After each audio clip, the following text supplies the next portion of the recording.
order. Welcome, and I'm doing an indication if you can stand. Let's come together, board members and employees of a vital transportation system serving our region. May we be guided to do what's best for our community, the community we serve, by providing a safe, reliable system. Our decisions impact the lives of countless citizens who rely on on us. Let's keep the needs of our riders, our employees, and our region at the forefront. Thank you. I pledge allegiance to the flag Of the United States of America, to the to the republic for which it stands, one nation, under God, indivisible, Liberty and justice for all. Thank you. Have a roll call. Melissa Bilka, Here. Catherine D'Angelo, Here. Carol Eckel, Here. Thompson, Marvin King, Elijah Mether, here, Bernard Silverman, Here. Whittick, Yeah. and Wallace. We have a quorum. Very good. Can I have a motion to approve the agenda? Second. Okay, it's been moved and seconded. We approve the agenda. Any discussion? All in favor, please say aye. Aye. Motion carries. Approval of the minutes. We have a motion I to so approve. move. It's been moved. I have a second to approve the minutes. second, It's been moved and second. We approve the minutes. Discussion. Any discussion? Yes. The minutes read correctly that the Chapin Library thing for Nick's group is on the, will be the 9th of September. I think that now is officially changed to the 10th. So if you gotta read the minutes, you'd be one day off. Okay, so everybody be aware that that meeting is the 10th, and I think it's 5:30 to 6:30 at Chapin Library. Is that right? 5 to 6:30. 5 to 6:30, 6:30. Chapin Library. Yes, sir. And I resent that to you as well, the application on your post-RTA email yesterday. That's why I got confused when I read the minutes. At the time we did the minutes, that was correct in the minutes. Acknowledgement of visitors. I don't think we have any visitors. Is there anyone online? Mr. Pulowski threatened to be on. Maybe you just push that to later in the agenda in case you have someone. Okay. Want to say something. Okay, that's fine. So that we have no public comment at this time. Committee reports. I'll turn it over to Dr. Twigg for the Service Back Committee. Yes, the Service Pack Committee met last Wednesday. We had a real good meeting in my mind. We started out with the service update and ridership.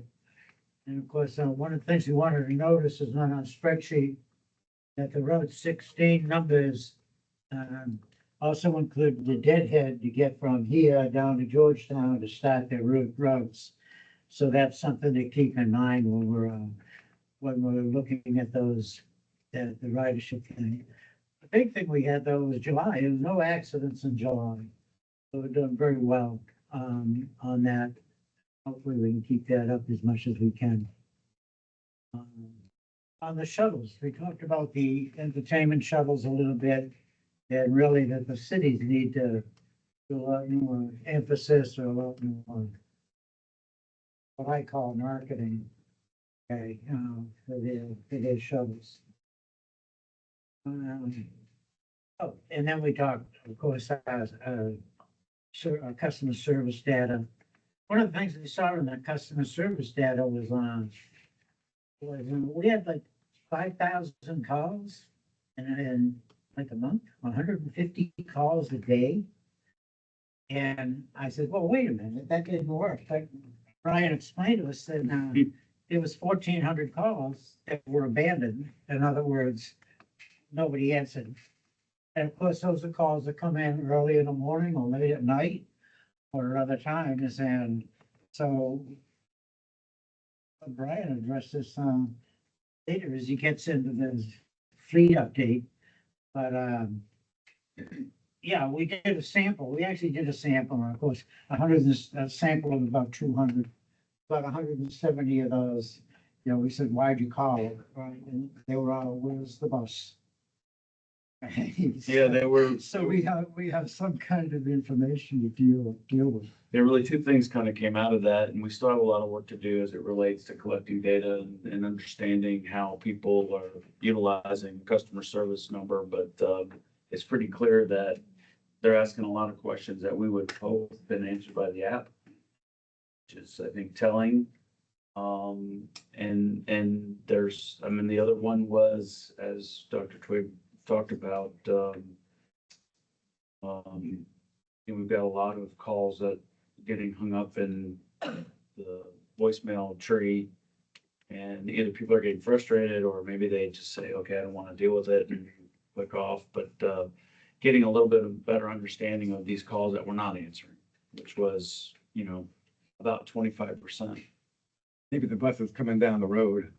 Well, we know, that, and we know, yeah, I mean, there's a lot of reasons why they would hang up. That's not our fault. And, it's okay that they hung up and, that's fine. But, I mean, I think one area we definitely want to look at is early morning because staff is running around getting buses put out on the street and things like that. And we might be missing a few calls there, but, and that's just a staff limitation at the moment. Hopefully we can shore that up at some point. Yeah, the other thing I want to mention that I don't think we mentioned that before is we actually have two call centers to receive calls. One up here in Conway Right. and the other one down in Myrtle Beach.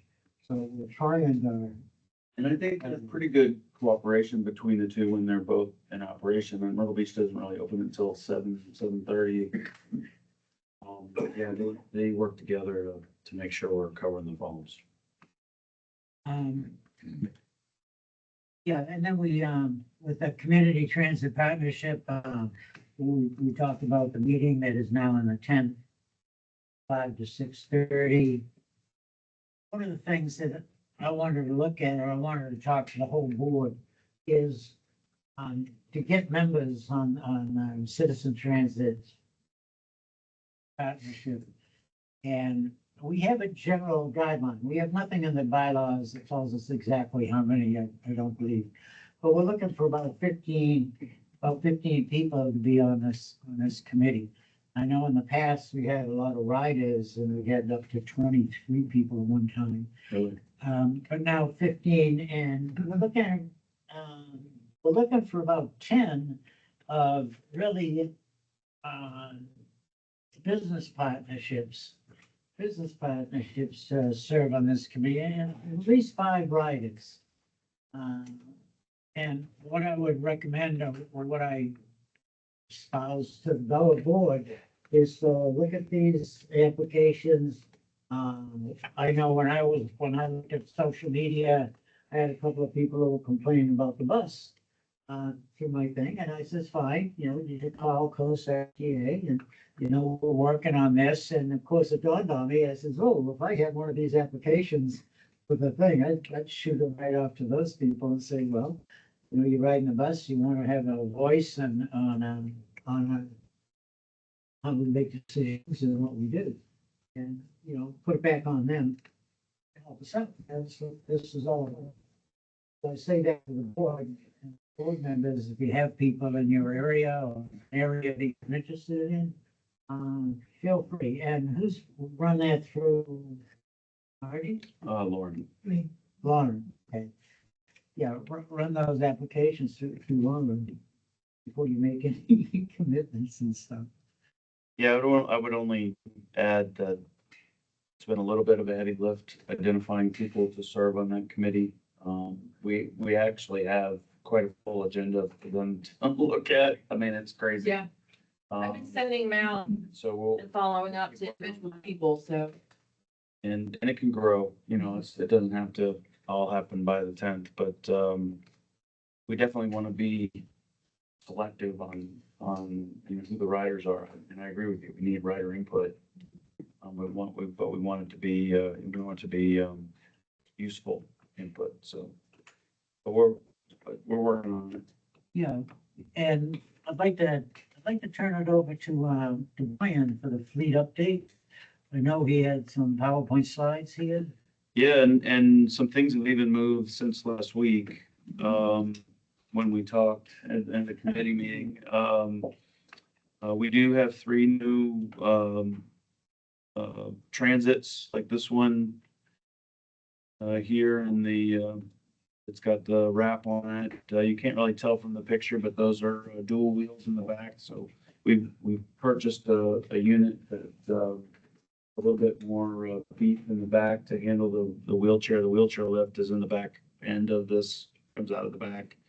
We've got 3 of those in operation, took delivery in July, I believe. And then a 4th was delivered this past week, or earlier this week, I guess. And so it still needs to be wrapped, but should be in service very soon.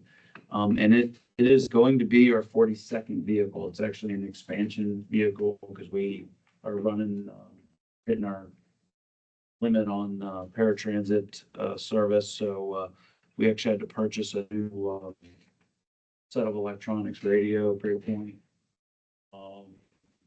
validator, everything that we put on these things. We had to get an extra set for that. And so that's all been acquired and in process of being implemented. Camera system, the whole 9 yards. We do have 2 cutaways on order.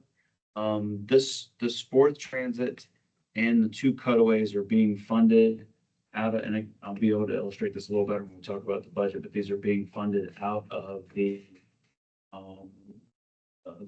flex dollar, the grant that has the flex dollars for the parcel. There's some formula 5339 in that grant where we're paying for these. The transit obviously is happening this fiscal year. Parcel acquisition will happen this fiscal year.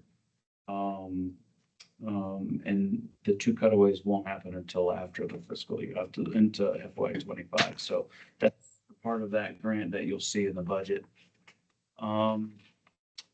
We are having engine issues in the new ones. The latest ones that we purchased, Ford did away with its 10-cylinder engine and went to a V8 that matches up more to what you would get in, say, an Explorer. I don't know if it's underpowered or what, but they've had issues with a gasket that frays and starts putting metal shavings into the engine. And once that happens, you basically have to replace it. So we have replaced 2 of those, and a 3rd will be on the way. We're getting about 80 to 120,000 out of those engines. So that's not really that good, considering that we have some of those V10s that have 400,000. But we are also pursuing Ford on this issue to see, A, is there something that we can do preventive on the new ones that we're getting? And B, if they'll help us on the replacements. We had one of the new Flyer refurbs completed here in the last week. So 1501, this is the first bus we got in that package. It has a brand new engine and transmission in it, $98,000. But We did that ourselves. we farmed it out, but yeah, no, Peterbilt did it's a repair shop up in Florence, I think. The address from it, yeah. And they have another one that should be done here in the next week or so. So that's we're fairly under budget in vehicle maintenance. That's because of these things haven't hit, and they are going to hit, and we will finish. It's going to be a little bit over budget, but not too far. But we talk about that in the financials. And I don't want to steal too much of my thunder, but we do not address the need to replace 5 Nabbies, 2 Eldorados, and 5 trolleys. That is now the tops of my list to try to find some money to replace those, which is about $7.2 million. And $1 million of that would have to be a local match. So we've got to try to figure that out. I know that the state is going to be releasing some funds. I should get some more information next week from them. I haven't heard much from Missy DOT here in the last few weeks. They'll be at the task meeting and be picking their brains on a number of topics, including that. And then we did take delivery of a new shop truck. That was actually in the grant that includes our lease payments. 5339 grant. So that's a grant that's been sitting around for a while. And I saw that vehicle. we got a little bit of at SMT. Lowe's hardware store day before yesterday. Yeah. It didn't work. Yeah, it's a honker. It's big, so. Did you say, earlier that we were having engine issues in the new vehicles? The latest cutaways, so we've had them, I mean, we've put 80,000, at least 80,000 miles on them, so we've had them for over a year. But they're newer. But they're newer, they're not the new ones. But we're assuming the new ones that we're gonna get may have a similar issue that we're hoping for, that's gonna help us correct before it happens. Just make sure those minutes are right? Right. So that's it on fleet update.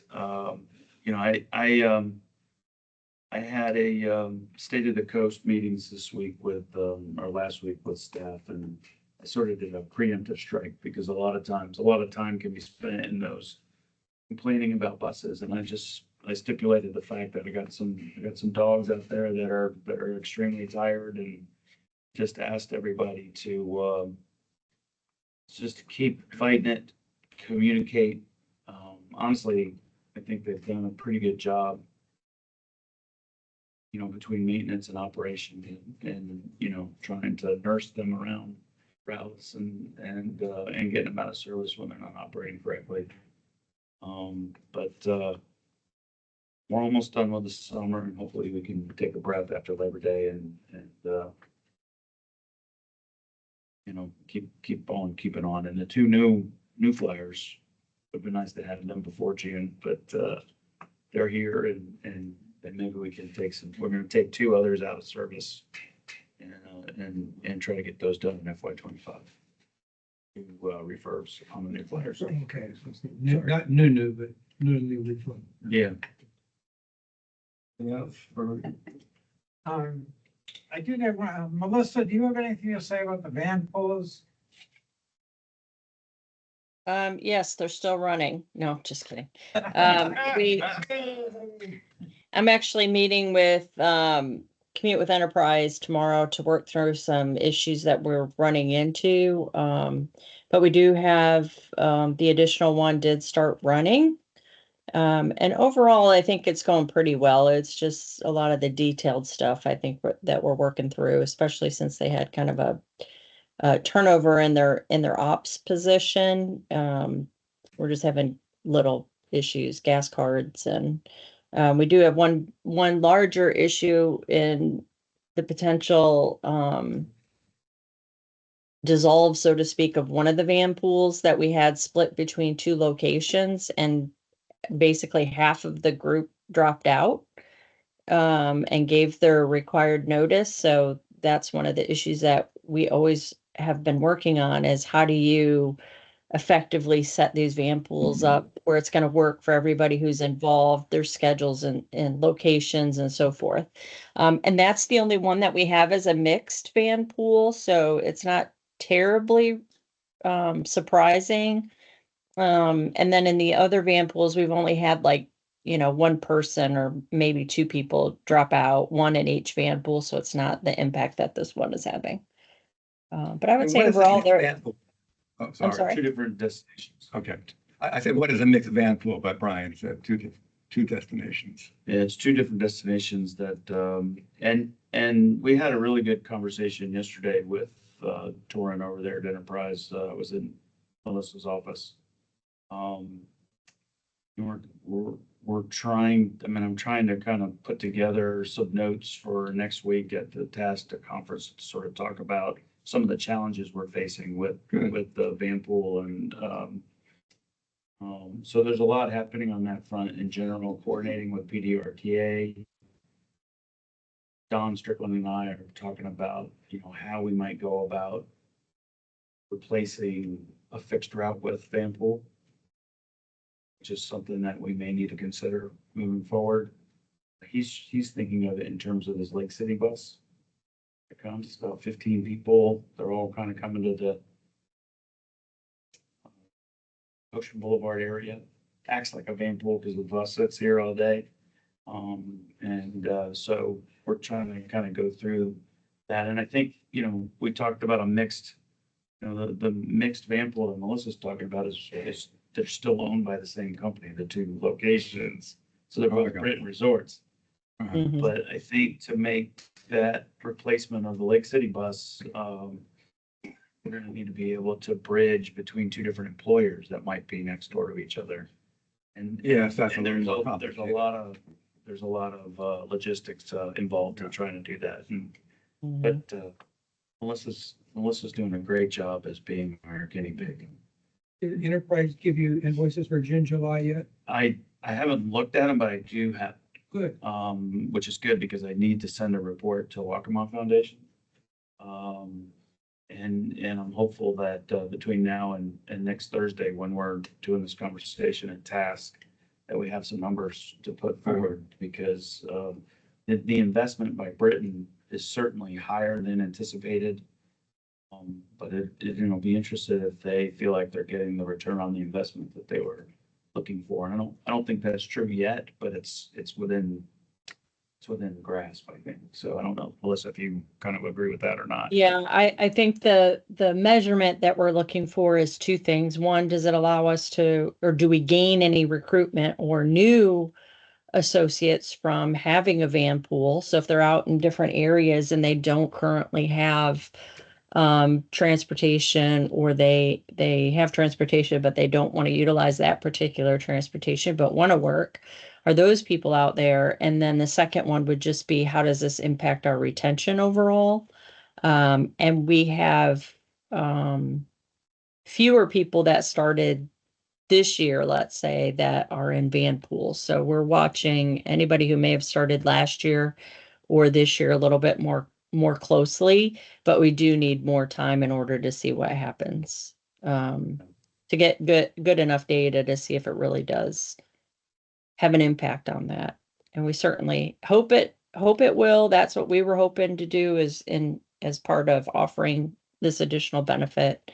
And then to Brian's point about expense, part of it was going in, not really understanding, not really knowing what to expect in terms of what, we thought each location might have one van pool and have that expense, and it's not a huge expense for one van pool.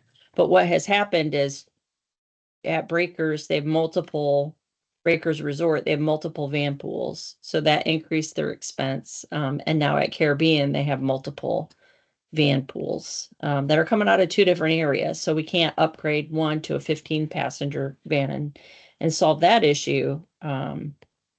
But that's it there. And it's just, again, going through the process and learning what works and what doesn't work. So still Well, thank you for excited all your about it. input on this. Mm-hmm. Yeah, and I'll just add a couple more things. One, one of the things for Melissa is that hers are all coming from outside the service area. The Marion one comes and does pick up somebody in Conway, but then the other three are from Williamsburg County. And I know Torrin over at Enterprise has been talking with Cloud about, some of their locations. Even the possibility of people leaving Horry County to go to the McLeod and Florence. And so we've started conversations. We haven't really completed them, but how are we going to work that out with PDRTA and who's paying for what? And we knew that was coming. It's interesting. I mean, we didn't necessarily think that it would be right off the bat.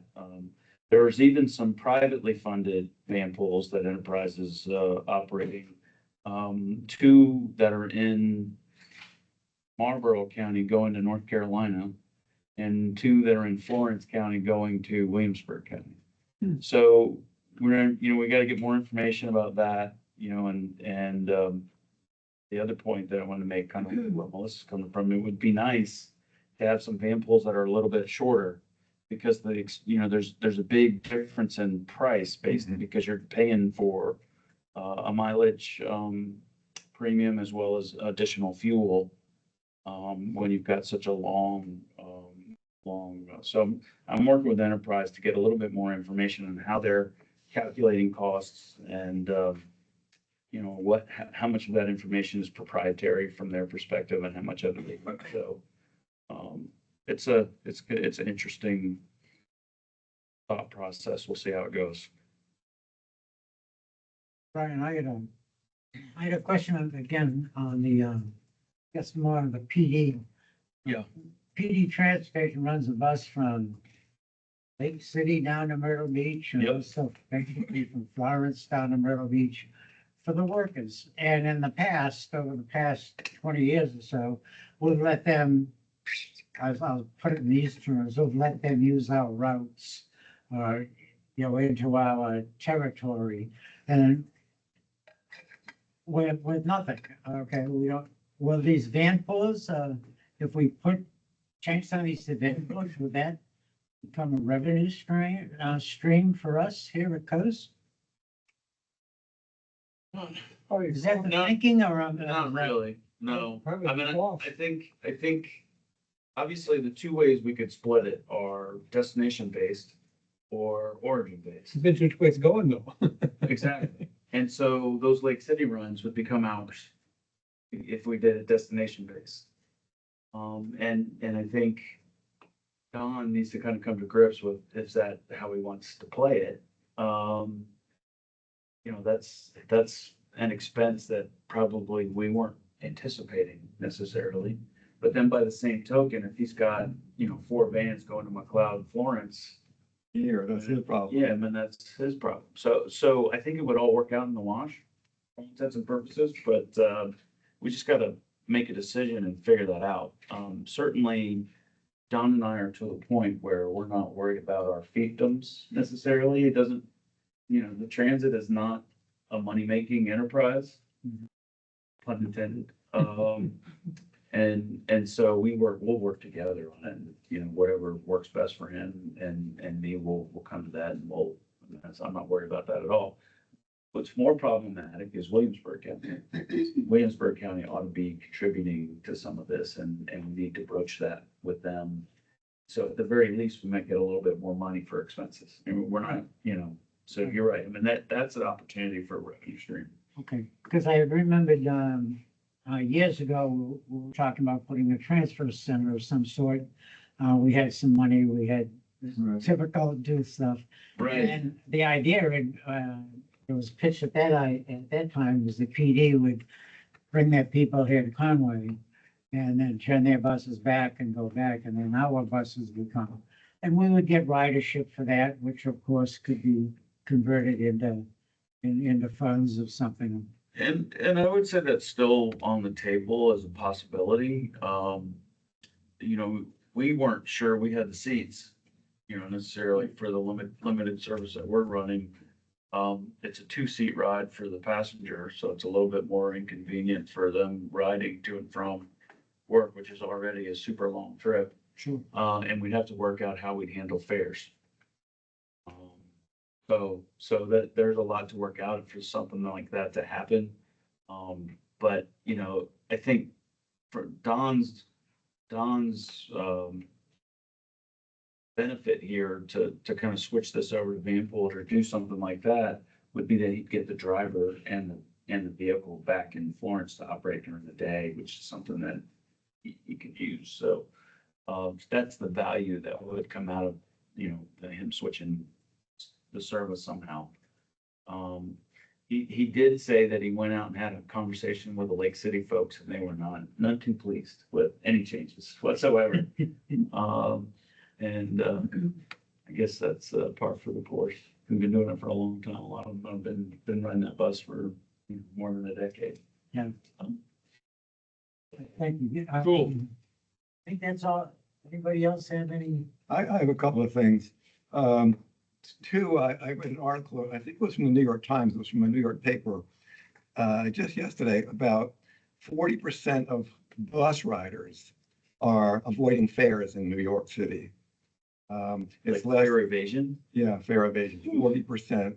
It's less now, it's more now than the subway, because they police the subway a lot. 40% the drivers are not to confront anybody, and people just don't pay. The fare is $2.90, by the way. Base fare. Yeah, The other thing is, and we were talking about wheelchairs on this bus, I guess it's not there anymore. No, I don't know how many wheelchairs we carry on fixed route, but I will say that our drivers and our passengers are very good with wheelchairs. The drivers are very efficient, they're very quick, very polite. The passengers who have to change seats do it with no problem and no grumbling. So I think we're doing a really good job on that. And the third thing I have is that the entertainment shuttle ends in a couple of days. And I know there's going to be a lot of unknowns now with the referendum coming. But I think just like 2 years ago, we need to take a early look at this. Something is wrong. We're not getting the bang for the dollar that we're spending. I know they're paid for by the cities in some ways. That money will go away when the referendum starts, if it does. Yeah. I would say in the next couple of months, we need to start a discussion because other years, and I think last year was one of them, we got to the end and there was printed material by the time we got to the decision, and there were flyers out there. I don't know. I can't remember exactly what year that was. It was last year or the year before. But I'm going to start next month at this time will be the total fan pool, the total Entertainment Express numbers, except for maybe a day or two right. in September. And so I think I'm going to start asking to take a look at that. Okay, Good. yep. And we're out there surveying this week, correct? Getting some surveys on how they heard about it. You know, Get a little bit of information about those who are using it. And no doubt we'll need to engage both chambers and the cities to kind of figure out what we can do differently. yeah. Because I agree with you, we need to do something different. And if you're going to spend money on something, I'd rather spend it on our core riders. I mean, they're the ones who are here every day, who need to get to work. And that's all I got to say about it. And it's funny because that's kind of what came out of the ride for. I mean, nobody, and the state, they don't seem to care about, how the tourists are moving around. It's more about the workforce and things like Yeah. that. So, They're paying the taxes. Of course, so they're paying federal taxes, the visitors. So they're paying a lot of our expenses. well, and they have a pretty big chunk of the sales tax too. So, Yeah, which we're not really getting.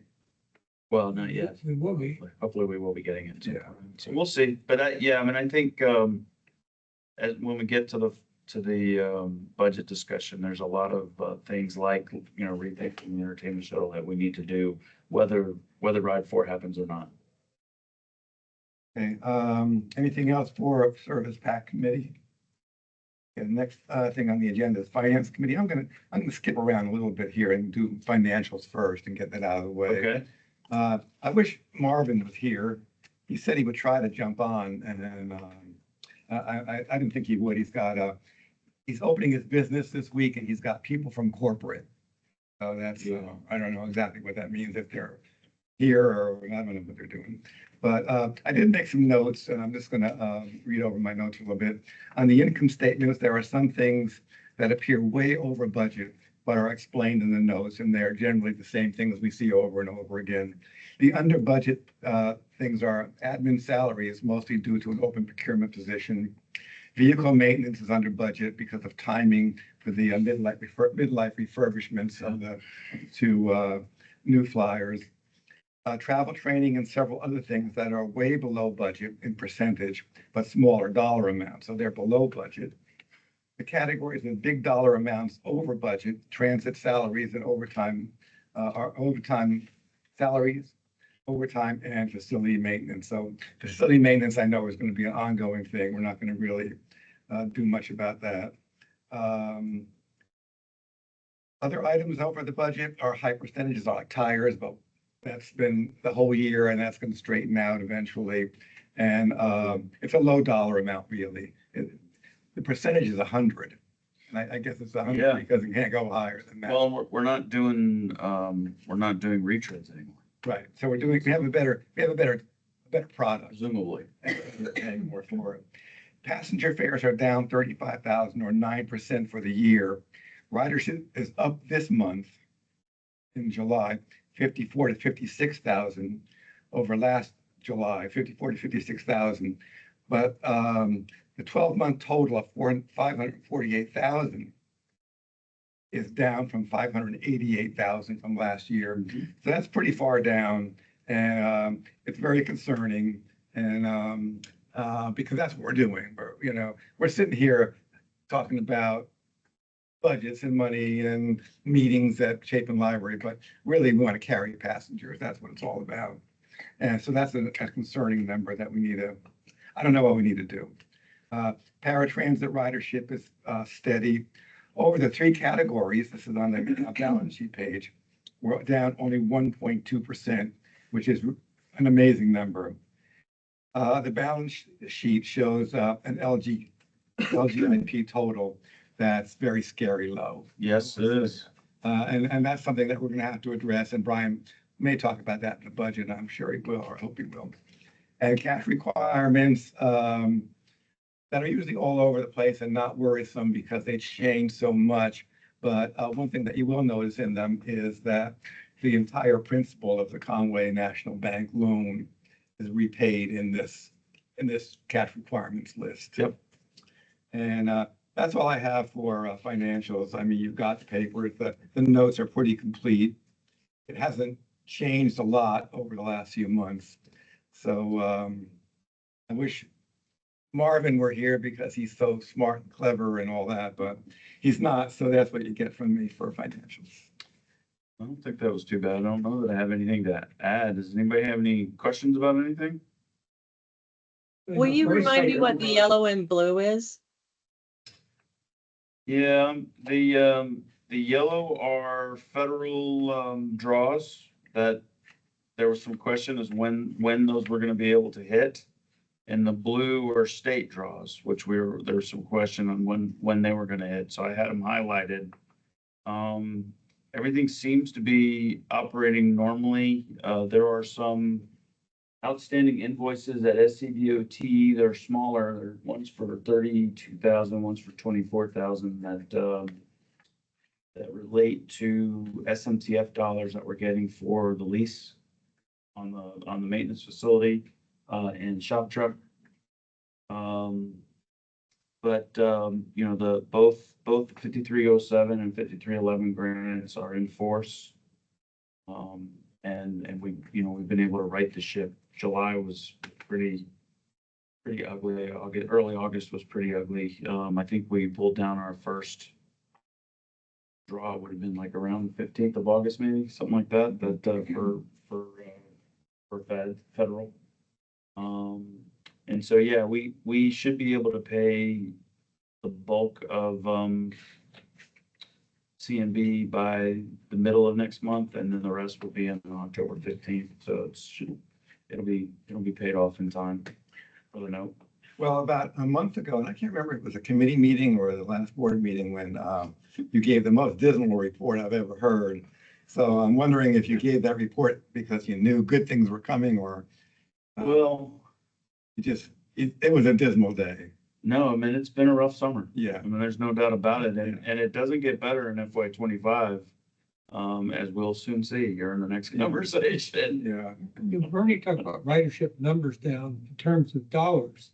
That's probably the lowest amount of money we've gotten for fares since I've been here, I think. Well, they've actually recovered a little bit. I mean, I think in its heyday, we got maybe 60,000 in the July, but that was with a $1.50 fare. base fare. Well, that's the second. And we got to what, 45, 42 this year, this past month? Well, we used to get about $550,000 a year, which is not just ridership, but we decreased the base fare, which coming soon, we're gonna get the fare analysis.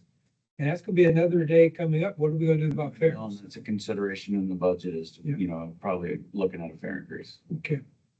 Can you explain elasticity and inelasticity? Yeah, if I have to. Okay. I realized that's the lowest amount of money we've gotten. since I've been. Agreed. Well, except for the year we didn't charge fares, but Yeah. like we went a whole year without charging Yeah. fares. But you got all your ARC money. Well, and Any thoughts in terms of what's causing the decrease in the ridership? well, I think, I think a big hit is, two of our more popular routes, Route 7 and Route So, 15 South, and actually Route 16 too, have all experienced decreases in frequency. So that's gonna hurt. The system has always been so consistent. You know, you put a bus out there for an hour, it's gonna get between 10 and 15 people. And so you've got less hours out there. the other thing is, I think that's the biggest reason. I mean, and I mean, I think the fares are, you know, are a little bit of a deterrent because previously they were paying nothing. So that, you know, if we're gonna talk elasticity of fares, I mean, that's a infinite percentage increase. plus on the number 7, which is, I mean, I call it a main line or trunk line, and the 16 to some extent too. A loss of a passenger on those routes may mean the loss of other rides as well, Yeah, because they're not getting another bus. right, They're exactly. not coming back and doing the same thing again, And that's an excellent point. Like most people on the 7 are getting off in Myrtle Beach and getting changing buses. And so, especially in today's, you know, that's a $2 trip now, where in the past it was $1.75. and it's not a seamless time thing. And it's off in the, It's off kilter, not a whole lot, but enough to be annoying. On yeah, a hot day and a cold day, I don't know. no, I mean, that's gotta be an impact. So to me, that's the best. I'm hopeful to get an answer with our on-board survey, which is happening in a few weeks. The only other thing I have is, did I hear you say that the procurement of the land was in this fiscal year? It is. I'm gonna leave it to you now. We've made an offer. I guess the transaction could occur next fiscal year. If it goes to court, that probably won't happen this fiscal year, but we will have, let me put it this way, we will have control of the property this fiscal year. Okay, well, the next thing on the agenda would be a partial acquisition. Yep. I'm gonna leave that. And I was trying to remember if that was in finance or if that was in, General manager. in service pack, but I think we got through service pack. Those meetings blend together sometimes, and so I Yeah. think we did, the parcel. I don't want to get too far down in the weeds on this. But we got, funding from the state. The state pledged 2 years ago, $6 million in facility funds. That were mostly coming from what we call flexed dollars. So they flexed $3.5 million in rural 5339 funds to large urban 5339 dollars, and gave me a split letter to use to go to FTA and set up this grant. When that first happened, we had 2-for-1 money in there. So there was another 995,000 in small urban 5339 to flex to large urban. That fell through because somebody at FTA, 45 days into this process, remembered that you can't flex small urban dollars to a large urban system. Which begs the question is, like, if we'd gone back to do this the way I would have hoped we could have done it, where the state did the grant and we just left it all rural. They could have flexed the small urban dollars to rural, and this project is eligible for rural funding because we operate a rural system from it. Water under the bridge. It's actually going to work out okay because in the grant, FTA asked me to separate the portion that the fire station is going to go on. Take that basically out of the grant. So the 750,000 that the state or that the city has bequeathed to the project is going to be isolated and just purchase their portion of the property. So we're down to about a 3 point. It's still at about, well, the grant is for 4.35 million. 3.65 of that is just purchasing the portion of the portion of the parcel that we're going to use. So it's kind of can't really see there's no outline on this one, but it's basically the whole parcel, but the fire station piece. Are they buying it from us or are they buying it from the owner? We're going to go together And I mean, they're giving us the money, we're gonna go buy it, and then we're gonna deed it over to them. I guess is the best way to put it. But it was important from FTA's perspective to isolate the portion of this that is eligible for FTA funds. Fire station portion is not eligible for FTA funds, which makes a whole lot of sense. Now, there are aspects of that parcel, like the road around it, that we could use FTA funds for. I have a meeting tomorrow with the city to kind of lay out their plans for starting that, because I think they're going to build these roads for us.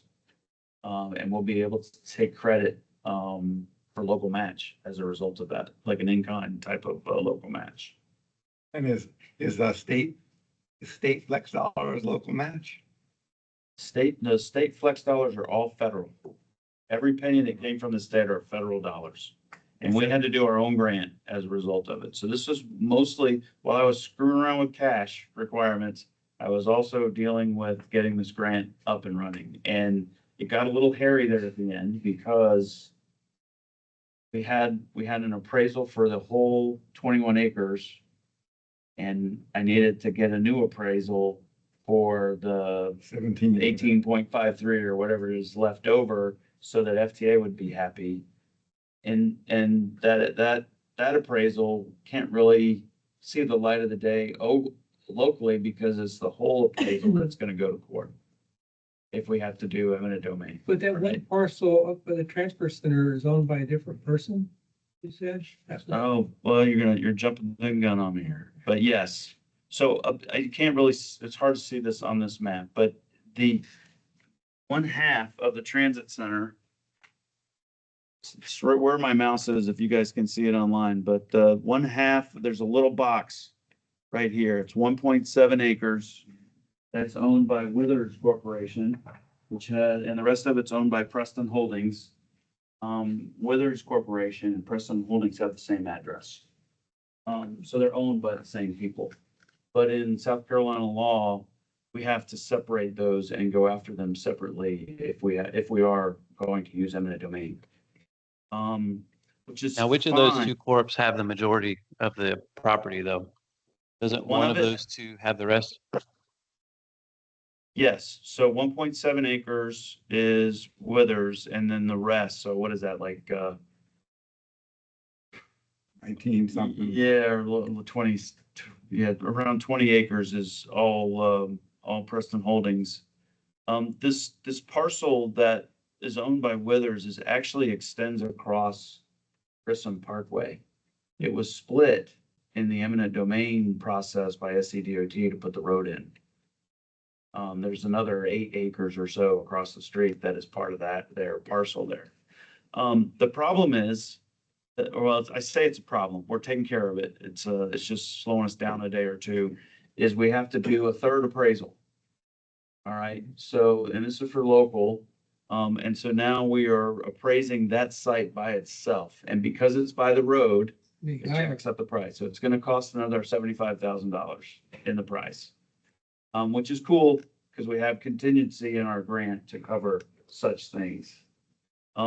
So we are, I know that we've talked to their attorney and said, we're coming with an offer.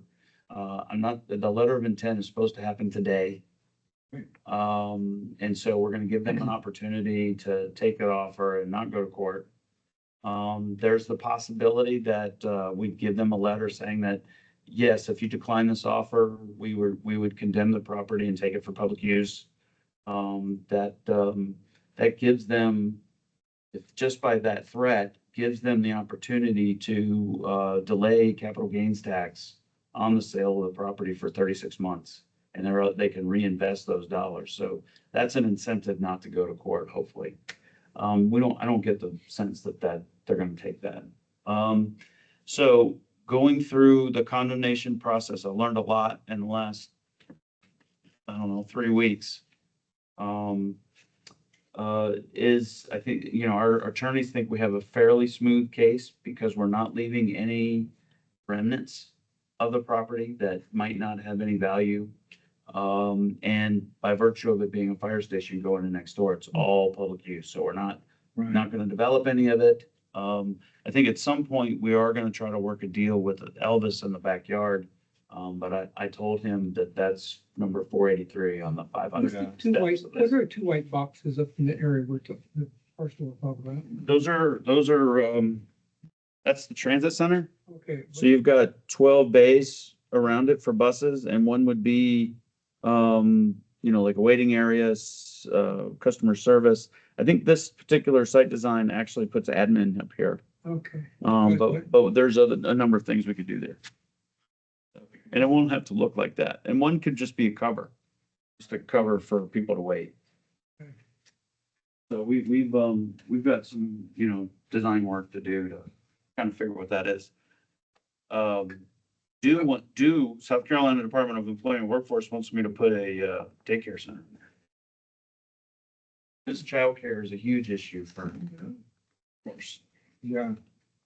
And now, where's that, where's the J1 dorm? J1 dorm is a catty corner across the street over here. Down here. There's that bank that's there, and it's on the other side of that bank. It's kind of next to the kitchen. How those being funded? J1. It's private, Private? private development. Yeah, they're looking for tax credit. Yeah, no, I saw that. They got county approval or city approval yesterday. Yeah. Well, so once we give them an offer, or they get the offer today, or the offer is delivered today, is there a deadline following that? I think, yes, I think that would be part of the letter, like 10 days to respond, something like that. We're coming, for all intents and purposes with cash. We would be paying realty fees.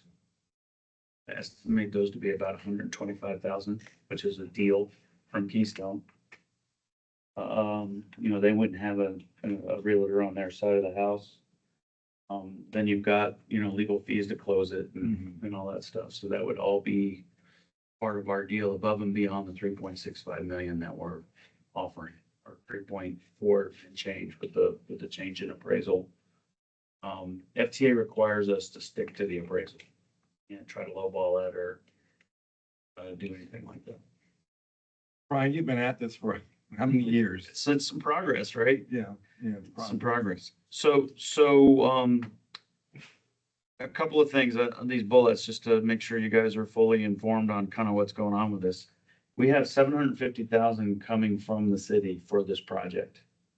I only need 700 if our pricing stays the same. So there's $50,000 contingency on their portion of the property that we're going to use if we don't need it for the property. We're going to put it towards local match on something related to the project. So that's out there. It's on kind of on part of the 7% contingency.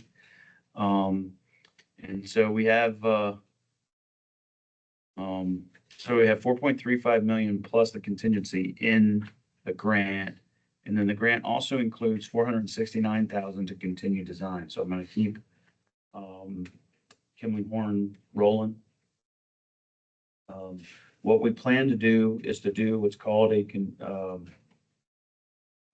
construction manager general contractor method of procurement. All right, so we'll put out a request for proposal for an architect design firm and a request for proposal for a construction general contractor. And the way that's supposed to work, it reduces our risk by virtue of making a general contractor give us costs based on a design, so that we can shape the design moving through this process so that we're not exceeding our, our money available for the project. So it gets them on the front end.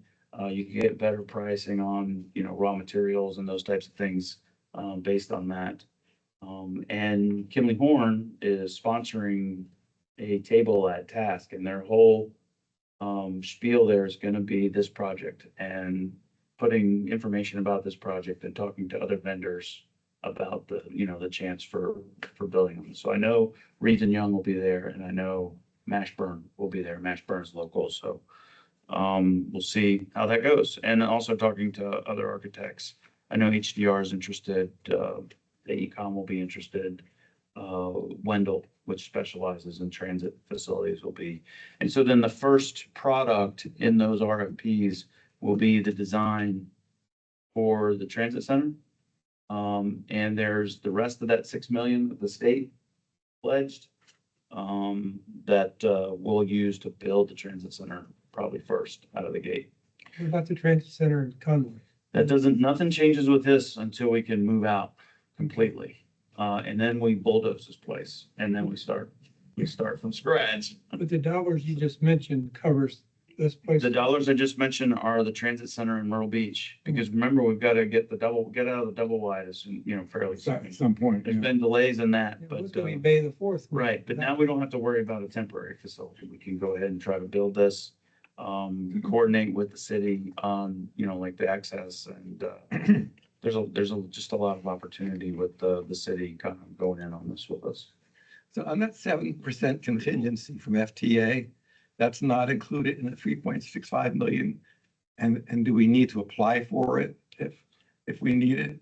Or is that just, they say, okay, it's this and then whatever, 7%? Yeah, the 3.65 is our current estimate for our current appraisal. So we know that appraisal is going to go up 75,000. So, so the amount that's eligible for federal funds is tied to the appraisal. Okay. So that will go up. But we have 3.5 million in federal dollars and 875,000 from the county to get to that number. So in whatever's left in that 7% contingency, we'll just move it into the, Planning or to the whatever. plan, the design piece. And is the planning money in the next year's budget? Yes. Yeah, I do have a line item in there for that. And any more questions on land acquisition? Good work, Brian. Yeah. So, and, things get, I think, next meeting, I'll go through some scenarios on what happens if RIDE 4 is successful with this project, because that's gonna move some things around, I think. No other questions on that? Well, So you ready to talk budget? you got a copy of the budget when you came in. It's very small, because it's a very small budget, so it should be small.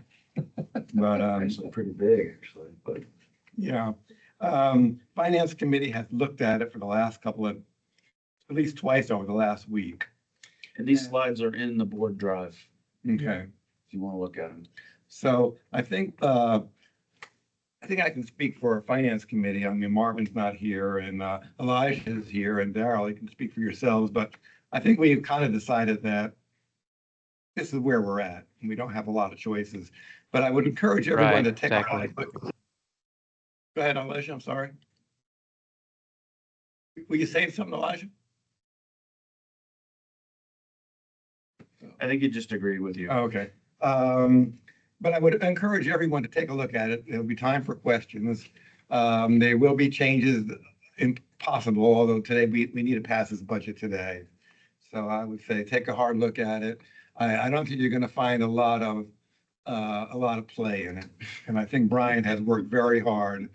And So, that's all I got. Go ahead. yeah, I mean, I kind of want to put all this out here, just so everybody's on the same page and know what's happening. The budget doesn't come anywhere close to doing everything that I want it to do. But it does balance. I think first and foremost, the biggest issue with it is it doesn't really have a lot of prospect for increasing the O&M reserve, which I think is problematic from the county's perspective. So I do want to talk to them about kind of why it has to be this way, because we're not counting on RIDE 4 yet.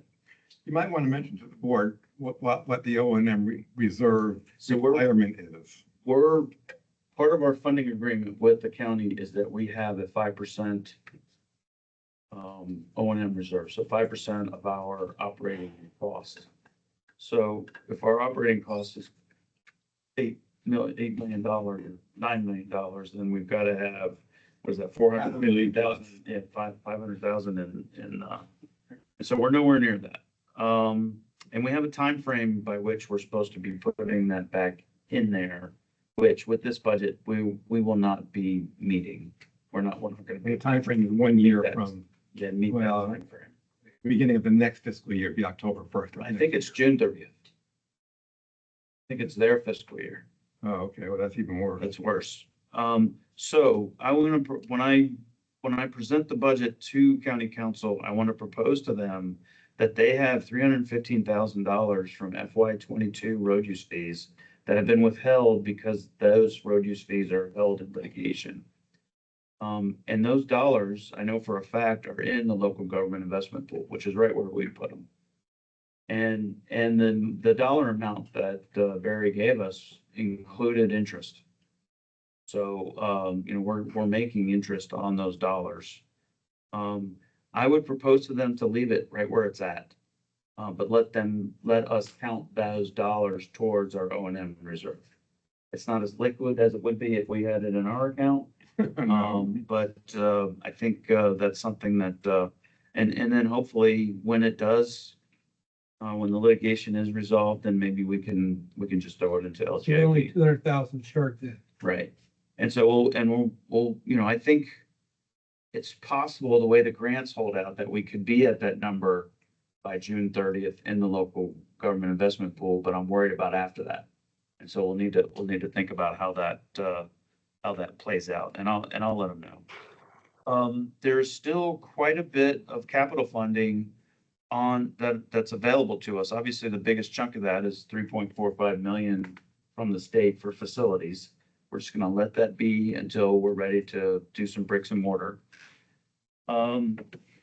There's 120,000 in residual Formula 5339 with another 230,000 coming in FY 25. And there's a possibility that we could use those funds for these refurbs.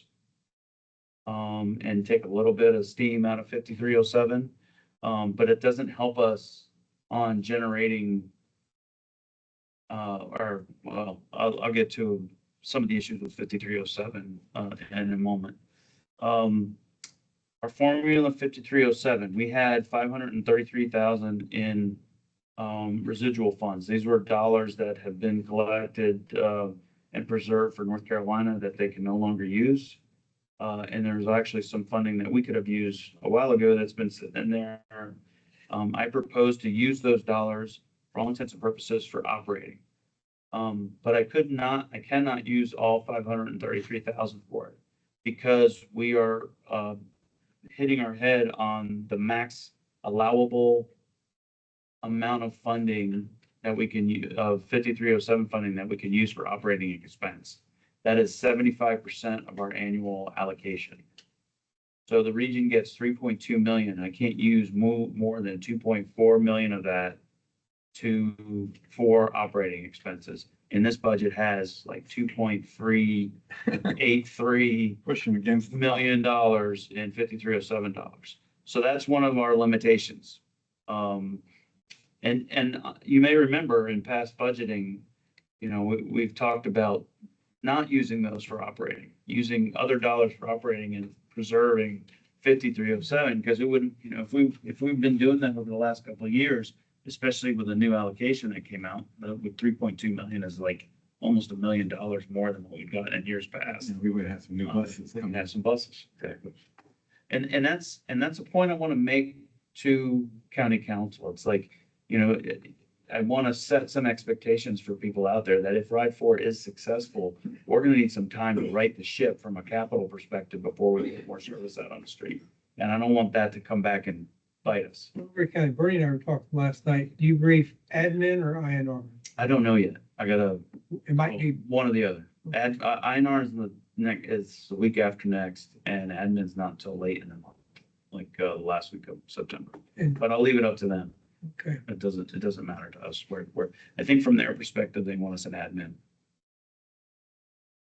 Admin meetings makes more sense to me. Yeah, and because it's financial, it's not. Who chairs that now? Tyler. Sure. So one thing that I did want to say, this next bullet about the SCDOT funds flexing for reserve for construction, one thing that we could do is offer them to not do the 2-for-1 deal and bring back my SMTF, which would soften the blow on my local match. It's like $500,000 then. Then it would be, And SMTF is local money. yes, not, or non-federal match is probably the best way of putting it. So that's out there. I will talk to the state about that. I don't want to make that decision until after Ride 4, obviously, for obvious reasons, but, I know they were struggling to find it after they couldn't use these small urban dollars. And so if they're willing to cut some of those loose, even in FY 25, then that would be a huge help and help us meet our LGIP goal. Be a short-term help. Short-term help, big time, and it help us bridge, we will, even if Ride 4, well, I would want to do it if Ride 4 doesn't happen. I don't know that I'd want to do it if Ride 4 Right, because we does. might need that short-term emergency Right. help.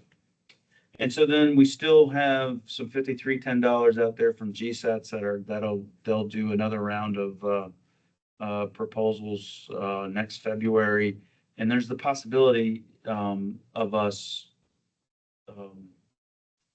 partnering with another agency to do like a voucher program that we could, where would be a possibility of getting more people on paratransit, for instance, or on the bus system through a voucher type process and get a little bit higher than the fare. Well, who would pay us to do that? Well, best example, although I don't know, well, what I was thinking of was somebody like SOS Wow. could do a voucher program. They don't really sponsor their clientele's transportation. Well, neighbor, Paying it themselves, but neighbor to neighbor could do it. I tried to do it with New Directions one year.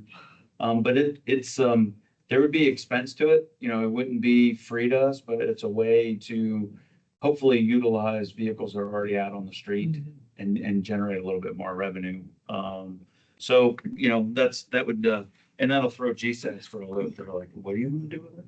This It's an eligible expense. local match, is it 15%, 20%, or what percent of these different, what kind of local match are we looking for? Well, typically, well, on a voucher program under 5310, it's 20%. 20%. So, and that's how a neighbor to neighbor gets, and they get money from this program, so. But, well, the bus, the 7.2 million, the local match there is only 15%. It's only 15% because they're ADA. These numbers are, I can't, this stuff is complex. So those are just considerations. So there's a number of things that we need to do between now and the end of the year to make sure that we're as lean as we can, and everything in black here, we're gonna do whether Ride 4 happens or not. The one in red is out there if Ride 4 doesn't happen. But we want to try to slim down our pay to platform hours, which is reducing the number of hours that drivers are not driving. For all intents and purposes, I don't want to forfeit training. But there's some other things where we might try to smooth those out. I have warned everybody that the wage adjustments for October are going to be less than normal. And that hopefully that after Ride 4, we'd come back and try to augment that, because I still have I have some goals related to, people being able to make a reasonable retirement. I listened to Carrie took notes on Saturday's State of the Coast. I listened to your words very carefully. How you said the October raise will be more like a cost of living adjustment. We will revisit this after the first of the year. I read one of our employees when he had broke down bus this week. He was here Saturday, and I was fishing. I didn't want to get that direct, but what was your takeaway? Well, yeah, it was more like you're a board member, I can tell you what I'm thinking, or he didn't express any displeasure with how you handled that. Well, that's definitely dependent on who you talk to, but, I think that, What percent is in this budget though? 2.5 roughly. We have a ton of data plans that we need to look at to see if we can reduce them. You know, we The gotta look at feds are the- projecting that, well, October, Social Security knows raises below 3%, from 2.7, 2.9. So it's not all totally out Yeah, of we're line. in line. That's gonna happen to all of these. I mean, just see what I guess the county did theirs already and they were higher. They were just, They were a lot higher. So all these, I don't want to go through the list, on all this, but, these are just some things I'm looking at. We will have a lot of work to do, basically after Labor Day, to start looking at everything that we do and try to work. I know staff has a call with a potential vendor that does integrated solutions for fair payment, video surveillance, dare I say it, stop annunciation, all that stuff. did that, staff canvas?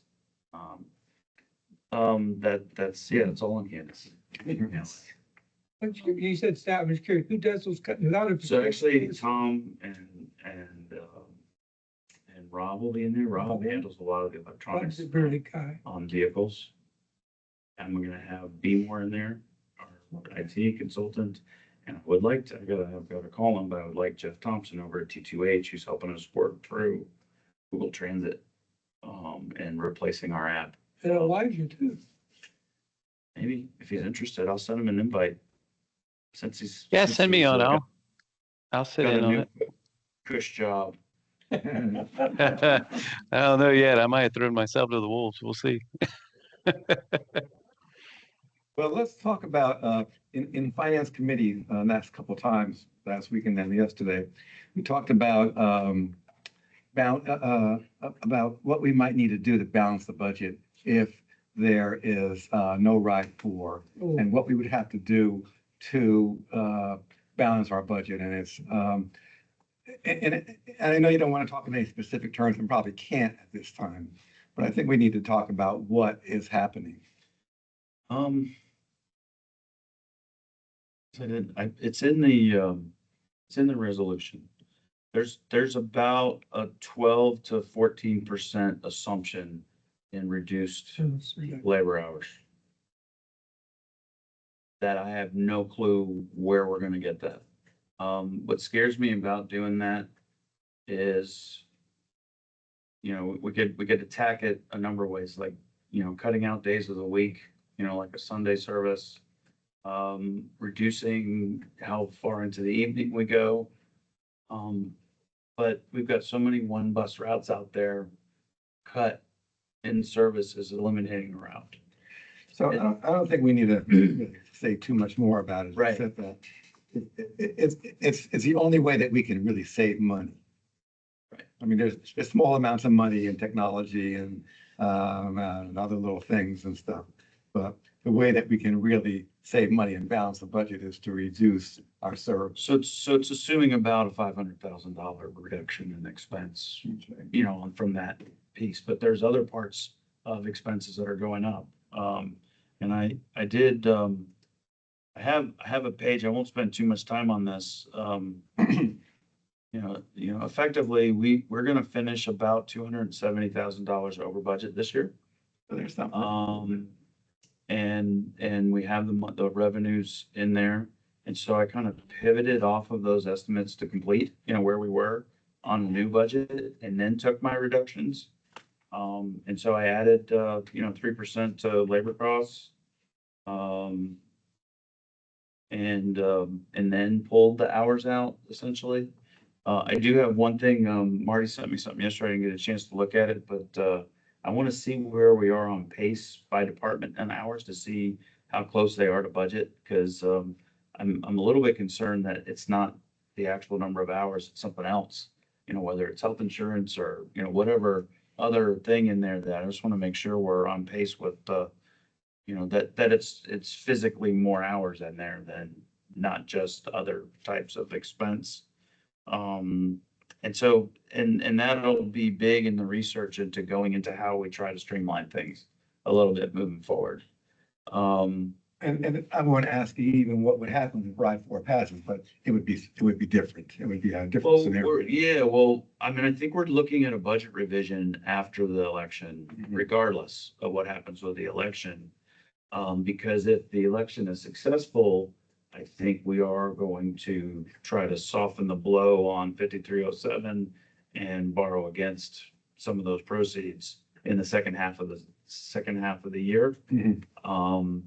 There are some things that I want to do with the site that, with the new facility that, for instance, you know, we'll go through the 5339 program. We're gonna go through raise and 5339 this year coming up. Um, um, but if we're not successful, so that would be like July timeframe, I'm even considering pursuing a TIFIA loan, which is a federal loan that's prime rate only. You don't pay anything above prime rate. And you can base it on the proceeds from, you know, we've got 25 million in facility coming out of RIDE 4. We could augment that with other RIDE 4 dollars, and then we can keep pursuing the federal grants to pay down that debt as we, over time. We could use 5307 to pay down some of it. And that program allows us to defer any payments on it for 5 years. Well, I'll say that, you know, here's your budget here and all that, but I think the thing that's not on the budget. What's the name of that program? TIFIA, Transportation Investment, FIA. I'm not sure what the rest of it is. And Google. There's a rural version of it. There's an urban version of it. I would have loved to apply for the rural part of it. You can't do that because the facility's in a large urban area. Just, you know, great US DOT rules. Because we're not your typical large urban system from a staffing perspective. The rural version of that would have done for us is they would come in and do all the paperwork. But I have an ace in the hole. I have a Mike Levitan who did this for DART, so we'll be able to kind of work through that. Where's the cost for our North Conway maintenance facility? It's obviously not. It's not in here. It's in the capital program. This is operating. So what are the? Even though it shows up on the income statement, below the line, it's paid for with capital dollars. So what's in the one that's for leases, split ops on next year? That's, I shouldn't say split operations. That's our, years Okay, and no, other stuff. you get rid of, okay, gotcha. I guess I looked at the dollar amount, it couldn't be the maintenance facility. And so if we compare the federal, I mean, the FY 25 budget, we're at 8.86, that compared to 8.62 from the revised budget in FY 22. So it's like, it's, you know, less than $200,000 increase. I've got 7% increases in insurance. There's a number of line items in there that I can't control that we have to pay. So, I wanted to kind of show you, lay out sort of where the revenue is coming from. I put a big red box around the important one. We are digging up these FY 21 funds, and we are maxing out how much money we can put, how much FTA money we can put towards operation. The other limiting factor obviously is local match. So we have some dollars available on the capital side. I just don't have any way to match them right now. And that may change over the course of the year. 8.922 available. We need 8.86 for operations. So that's about a $61,000 surplus. You know, obviously that number moves around during the course of the year, but we would try to put that in the bank. And then I have one more slide. And I mean, we can go back and look at any of these. Capital program is 1.69 million. I'm sorry, that's the revenue. 1.508 million. It's got the continued design. It's actually 2 cutaways, not 4 cutaways. We've got some upgrades that Cuba Pay has been promising for a while now. That should be coming soon. Our security and small capital line item that comes out of 5307. We have a drive-on lift that's still in the old 5339 grant that we're leasing the building. And I thought you'd be proud of me on this. I got $328,000 in there for fare boxes. Good. These are cheaper fare boxes, they're opens, right? They'll be cheaper, yeah. And so I think that's gonna be important if we're gonna do a fare increase and a new fare structure. We gotta have some We're equipment. not gonna get much, about 20% in near term. Oh, no. No, but I think that's important that we go ahead and work that into the mix. Especially since it's so tied to revenue. And then you've got the facility lease. There are 2 bus refurbishments that we could convert to capital, but they're showing up in the maintenance budget. Well, there you have the budget, and I've added to the budget, and I think this is our main asset. I don't know if you can see this. It's Brian and his staff. I think, Brian and his staff, I'm sure, I don't know exactly who, well, I'm sure everybody here, have worked very hard on this. I don't see that there's anything that we can do better. And, Well, I don't know, but and I'm not a finance chair, I'm a board chair here, but, I would recommend to the board that we, approve this budget or approve this resolution. so let me pull that up. There any questions for me before? Which I haven't seen yet anyway, so I shouldn't talk about this resolution. This TIFIA Yes, funds that you made reference. yes. Can anyone apply for it, or is for organizations that take the situation on category? It's government, as long as it's like Georgetown County could apply for one, sure. If they have a transportation project, they could do it. And they've got, funds. I think and you guys are going after rural, so they're really hunting for rural projects, so, yeah, I mean, I could probably kind of fill them in on the program. Looks like at least put them in touch with somebody, on, what that looks like if you got a project in mind that the county's considering that they might want to do that on. No, not necessarily. Yeah, the nice thing about the rural program is they'll come and help you do the paperwork, because according to Mike Levitan, the paperwork is ridiculous. So, he did one, this was, back in my dark days when I was, working with them on some projects. Remember the old Tiger grants that I think those came out in the Obama administration? We were talking about a Tiger grant would have saved our like 42 million in debt service on one of their light rail line constructions. And FTA came back and said, you can't have the Tiger grant, but this sounds like a TIFIA loan. Wow. And so they saved, I think in the end, they saved about 34 million in debt service for this project using a TIFIA loan. So I basically paid for our planning program. But then Mike had to do all the heavy lifting, and he Because now he knows how to cursed do me it. regularly. I was like, sorry, I didn't know.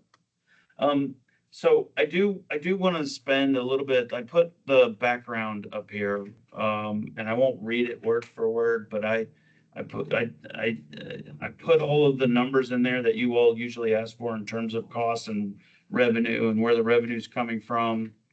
But I do have a sentence here at the end that basically says that the FY25 budget does not assume any funding from RIDE 4. I think it's important to put that out there. The authority will need to do a budget revision shortly after the decision on the RIDE 4 referendum. Why don't you read it word for word, and we can skip that in the next thing if we have a motion? I'm sorry? Why don't you read it word for word right now, so we can all hear it together, and then, Okay. then we can skip that later on if there's a motion and a second. So, this is Waccamaw Regional Transportation Authority Resolution number August 2024-09, approval of the FY25 budget. A motion of the Board of Directors for Waccamaw Regional Transportation Authority to approve the FY 25 budget. Waccamaw RTA has developed the FY 25 budget to accommodate estimated expenses for a period of 1 year from October 1, 2024 through September 30th, 2025. The FY 24 operating budget totals 8.86 million and represents an increase of overall expense of 177,000.7, a 2.04% increase. The bulk of the increase is associated with the increase in labor expenses to address employee retention, which is a raise, about 150,000. Van pool programs, it's got an extra 50,000 in it because it is getting bigger, and increases in insurance and other costs. The budget does incorporate modest reductions in expenses, including service adjustments and administrative line items. The budget is based on a 12 to 14% reduction in service hours that would be based on a public comment period and implemented in the spring of 2025. It incorporates no more than 60,000 into our O&M reserve, it being the budget. The budget also includes a small capital program, 1.51 million, that includes 2 cutaway paratransit vehicles, new fare boxes, and design and engineering for facilities. Funds for these expenditures have been identified.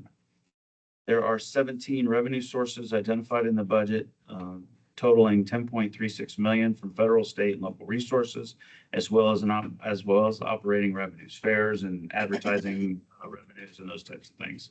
Federal formula grants for both urban and rural transit services saw significant increases for FY 24 and beyond, primarily because of increases in the population and population density in the urbanized area. Local road use fees continue to grow as well, but the revenues are not outpacing costs at this point. Then my sentence, FY 25 budget does not assume any funding from Ride 4. The authority will need to do a budget revision shortly after a decision on Ride 4 referendum. Ryan, that's a very transparent resolution. I commend you on it. The 17 revenue sources, TIFIA grants are not anywhere in this yet. So it'll be 18 going next year. Well, I guess you got to be careful calling a TIFIA grant a revenue source. It is a funding mechanism Okay, because you've got to pay it back. okay. So it's not, I mean, that's an important distinction. And I'm hoping against hope that year 5 is the year that happens for us. You guys are going to see Russell Fry this afternoon. You need to bring it up to him. But look, man, we need some help down here to get this done. I feel like if we were started that project 5 years sooner, then maybe we'd have the $500,000 savings in operating expense naturally. I'm asking 3.6 million or 4.2 million, what I'm asking for. You want to ask him for 20 million. Yeah, That's for everything. gotcha, okay. And we can do the rest. If you can give me 20 million, we can do the rest. Yeah, okay, Because it's another 25 million on top of that, plus okay. for 3, and it's 3 facilities we're talking about. It's maintenance, Myrtle Beach, and Conway Transportation System. And we got, and maybe if we were to get that, we would open up some funding to match the Georgetown County ride, whatever number they're on, for capital projects. There's 625,000 in there for Coast RTA to build a transfer facility down there. So hopefully that has success as well. All right. So there it is. I'm tired. Is anybody else? Yeah, no, I'm not tired, but you should. It's got me wore out. Tom? That, the 10.36 million in revenue, is that your 9.6 plus the Plus the capital. 1.6? Yes. Does that not add up? No, No, it's 9.6 plus 1. 9607, 1690, 451. Carry the knot. It's 1.509. Like I got like 10 it's 10.4. Does that sound better? Okay, you've got, so not the revenue under capital, but the expense.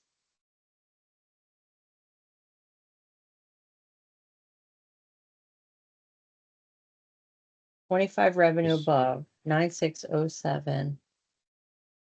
679 plus, I'm supposed to be counting the revenue under capital.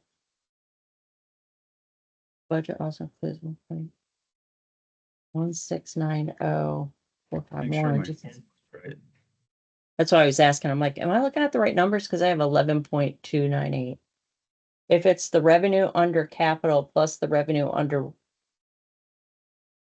the top part, the 9.6 plus the 1.6.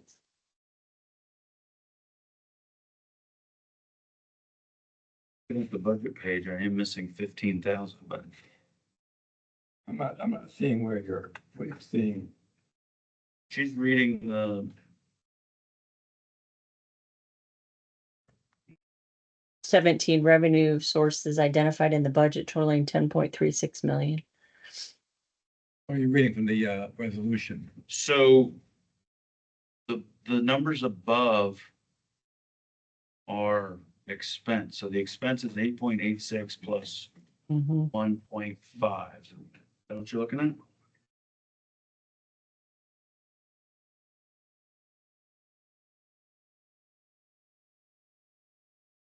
Plus.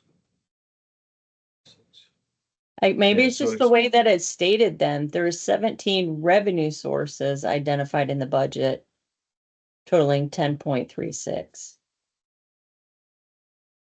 So that's really your expense, not your revenue, right? You're right. Yeah, it should be plus 61,000.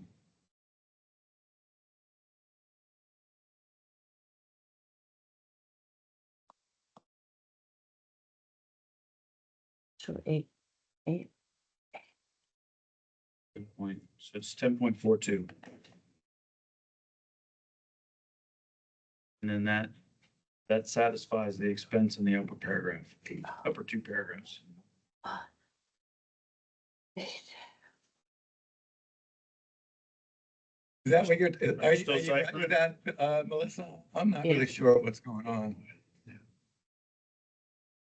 Well, I was just trying to line up when you say 17 revenue sources identified in the budget totaling 10.42. I just tried to trace that back to what was in the overview. And since it states 17 revenue sources, I assume the 10.42 was meant to be a revenue number. It is. And And so that's That what I is- was that is trying to tie about- back. so that 10.42 is about 61,000 more than the Than the other number. 1.51 plus the 8.86. But we got some rounding in there. So, 8.86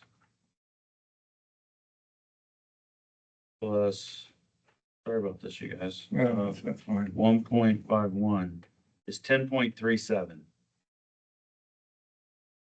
So 370,000 from 428,000. So it's like it's rounding.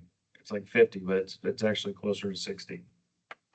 I think it's just the way it's stated, because you're saying your operations expense is the 8.8 plus 1.5. It's just the way it's worded.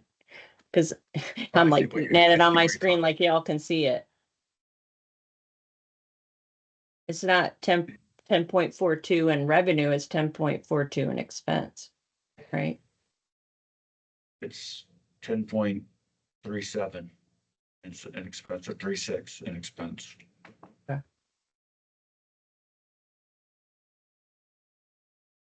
I see what you're saying. So on that line revenue, is that revenue? Is that the 10 point, is that the right number now, 10.42? Yeah, I mean, yeah, it is. And it doesn't exactly equal expense because it's a little bit different. Yeah, it's got a little bit, there's more revenue than Right, it's a little expense. bit different. Not much. Are you right with that, Melissa? Is that what you were thinking? Did we get it straight? I understand. So do we need to reprint this now? I think we do. Yeah, I'll reprint. Thank you, Melissa. You're the new Marvin. I don't know That's why I look much. That's what I look at Marvin for, the Congratulations. details. So that's Printed on my print.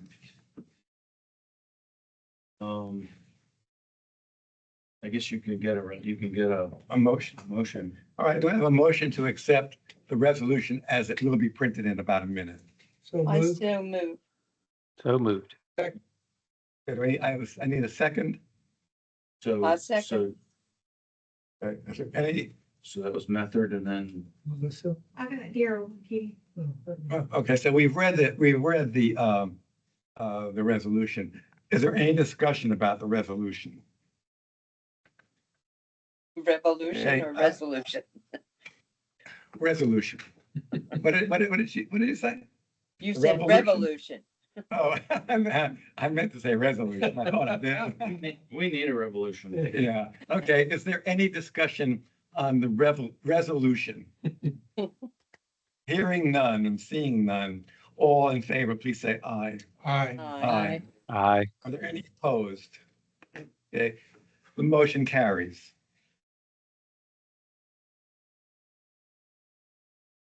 Okay, So can I get, I want to make sure that we're signing this with a quorum. Is it okay if I sign for those of you online and just put a note that in the minutes that you agreed that we signed, that you were let me sign for you? Method agrees. is this, did you give me two copies? Or is it the same? No, it's this. Oh, I see, I got it. Just, I got it, okay. Well, your city of Right. Myrtle Beach spot isn't vacant. oh, no, it's So, not. yeah, it is, isn't it? Gosh. It should be, Conway on. no, In city, and Ward County is the vacancy. county. All right, I'm gonna sign this and pass it over to Brian. It's an old resolution I copied from. Hold on. Did wait a minute. Randall Wallace drop out? No, Rob Sheehan did.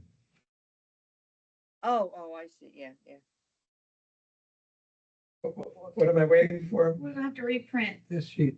Okay, okay. And let's just wait a minute. Let's move on down the agenda for now. We'll come back to signing this. It's already passed, so we just sign it when we're done. Compensation Committee. Last Friday, we mailed out the new evaluation form, including Brian's list of accomplishments, which was very extensive for the year. My cover letter, like returned to me at my home address by the 20th of September, if possible. I apologize. My intent was to put a prepaid stamped envelope for you to turn to me, so. You're gonna- get it. Well, I got mine yesterday. I did afternoon. too. Bernie got his, but you're in North Myrtle Beach, so They don't call it snail mail for nothing. anyway, it's there. Anybody on the compensation committee, Kitty, if you want to sit with me after I get all of it back and tabulate and sit down and meet with Brian, let me know. We'll set up a time that's mutually agreeable if you want to do that.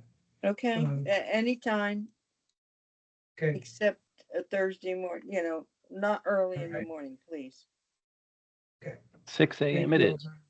Yeah. Yeah. But if you have to put the stamp on the envelope to get it back to me, that's your contribution to our budget challenge. All right, how many stamps do you need? Cause I put 2 on mine already. Two should be that enough, because Yeah.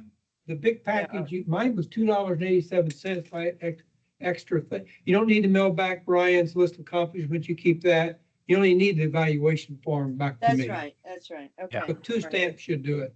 Yeah. For God's sakes, put enough postage on there so it gets back. I do, my intent was to put, really, I apologize. My intent was to have that in there. We can put the Um, metered that for you. What is the deadline? 20th of September.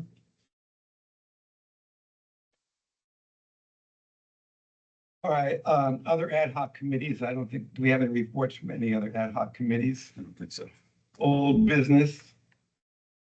Old business, new business, still I looking have for a new- vice I have- chair. I have new Oh, go ahead, business. go ahead. I'm sorry.